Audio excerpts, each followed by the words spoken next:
Good morning friends. आज बात करेंगे रिजर्व बैंक ऑफ इंडिया की, भारतीय रिजर्व बैंक की, और बताएंगे कि भारतीय रिजर्व बैंक की स्थापना कैसे हुई, इसके अध्यक्ष प्रथम कौन रहे, उद्देश्य या पर्पज क्या था स्थापना करने का। तो सबसे मूलभूत बात जो है कि भारतीय रिजर्व बैंक की स्थापना हुई थी भारतीय रिजर्व बैंक अधिनियम 1934 के द्वारा। और डेट क्या है इसकी स्थापना की? डेट 1 अप्रैल 1935, यानी यह एक कानूनी संस्था है, स्टैट्यूटरी बॉडी है, क्योंकि इसका जो निर्माण है वो भारतीय रिजर्व बैंक अधिनियम 1934 के प्रावधानों के अनुसार 1 अप्रैल 1935 को हुआ है। रिजर्व बैंक का केंद्रीय कार्यालय पहले कोलकाता में था।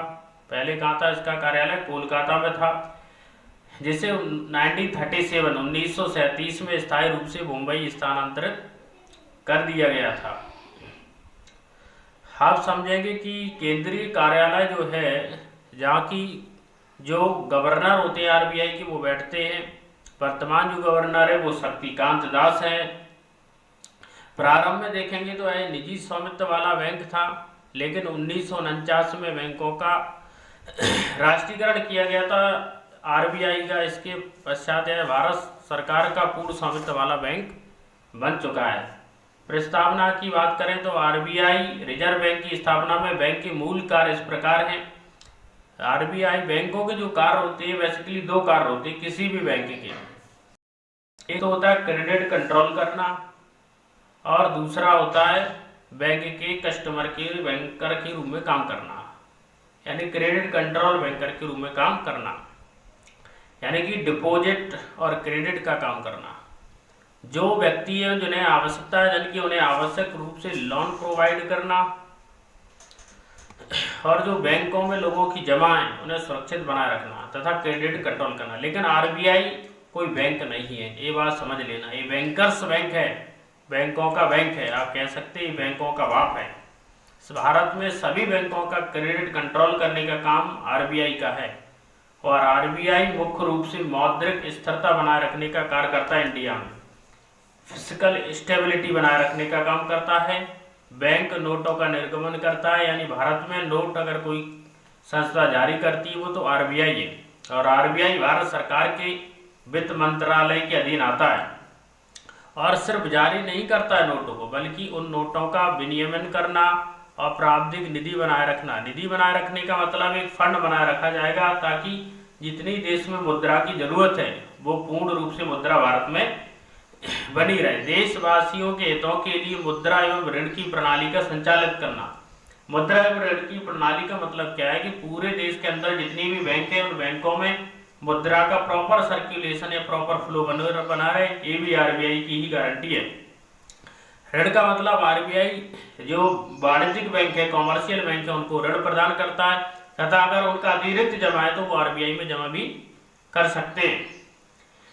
इसके अतिरिक्त आरबीआई क्या करता है? भारत की जो मौद्रिक नीति है उस मौद्रिक नीति को जारी करता है, और क्वार्टरली उनकी समीक्षा भी करता है, जिसमें सीआरआर, एसएलआर आदि उसके द्वारा जारी की जाती है। Bank rate, fix bank rate ये जमा की जाती है। जिस रेट पर बैंक आरबीआई को देते हैं, और आरबीआई जिस रेट पर बैंकों को उधार देता है उसे हम बैंक रेट के रूप में जानते हैं। अब आरबीआई को देखेंगे एज अ सेंट्रल बैंक, केंद्रीय बैंक। तो केंद्रीय बैंक को संचालित करने के लिए केंद्रीय बोर्ड होता है, और केंद्रीय बोर्ड में निदेशक होते हैं, 10 निदेशक होते हैं कम से कम। भारत सरकार आरबीआई यानी रिजर्व बैंक अधिनियम के अनुसार इस बोर्ड की नियुक्ति करती है।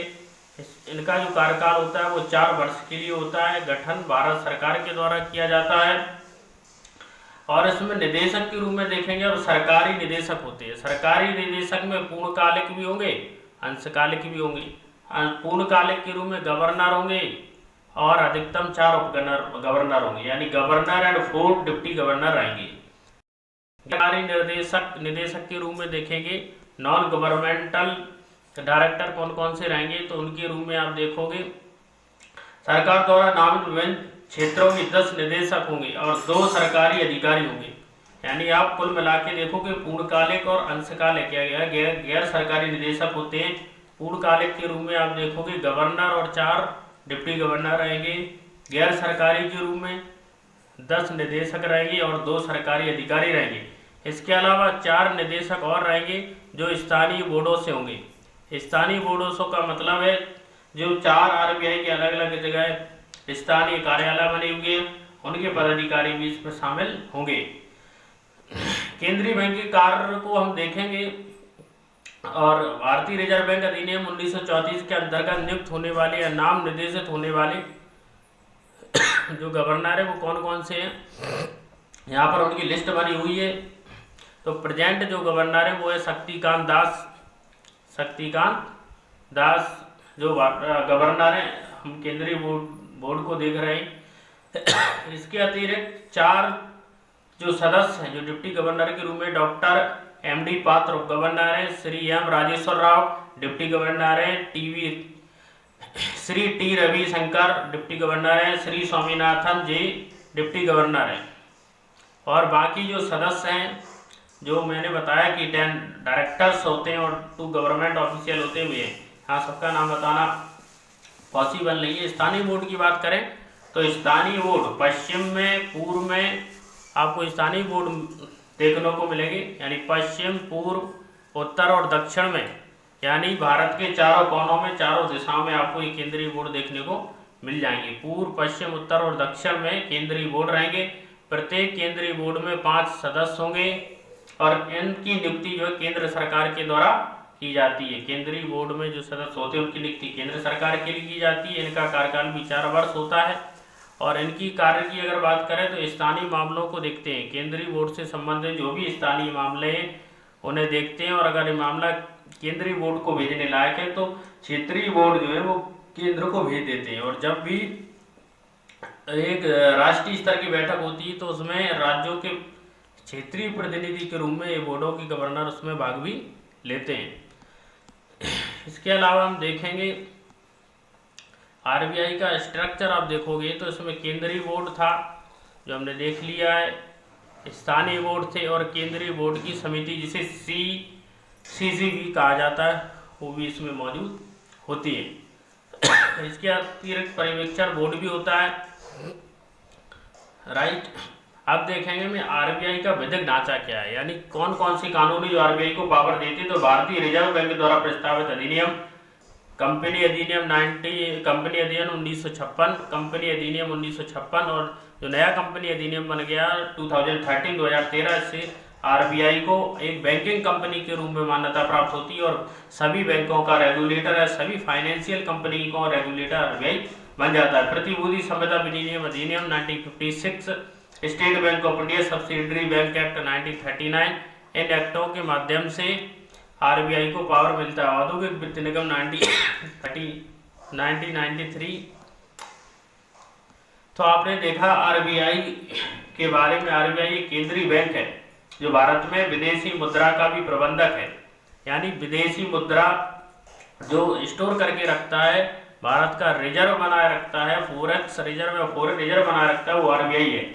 आरबीआई भारतीय मुद्रा को जारी करता है, यानी मुद्रा का जारी करता है और मुद्रा की वैल्यू भी बनाए रखता है, यानी डॉलर और मुद्रा के मामले में एक्सचेंज रेट को मेंटेन रखता है, फाइनेंशियल स्टेबिलिटी रखता है और इकोनॉमी में और भारत की बैंकिंग सिस्टम में विकासात्मक भूमिका निभाता है और राष्ट्र के वित्तीय हितों को पूरा करने के लिए काम करता है। सरकार का बैंकर है, सरकार को जब ऋण की जरूरत होती है तो वो आरबीआई से ऋण ले सकते हैं। इनमें केंद्र और राज्य सरकारें दोनों सरकारें शामिल है। केंद्र सरकार और राज्य सरकार दोनों सरकारें आरबीआई से ऋण ले सकते हैं और अपनी अतिरिक्त बचत को आरबीआई में जमा कर सकते हैं। यानी सरकार का बैंक भी है और बैंकों का बैंक भी है, इसलिए इसे बैंकर बैंक भी कहा जाता है। बैंकों के लिए बैंकर की जितनी भी अनुसूचित और वाणिज्यिक बैंक भारत में हैं उन सभी को, यानी आरबीआई एक्ट 1934 के सेक्शन 2 यानी क्लॉज 2 में, शेड्यूल 2 में जो अनुसूचित है, यानी आरबीआई एक्ट 1934 के शेड्यूल 2 में जो बैंक लिखी हुई है उन बैंकों को अनुसूचित वाणिज्यिक बैंक, शेड्यूल बैंक कहा जाता है। उन सभी के नियमन का कार्य आरबीआई के द्वारा किया जाता है।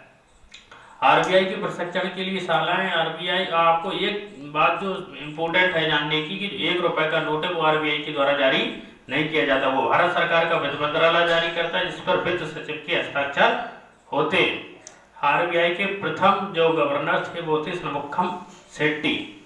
तो आपने आरबीआई के बारे में समझ लिया। तो वीडियो अच्छे लगते हैं चैनल को लाइक सब्सक्राइब जरूर करें। नमस्कार।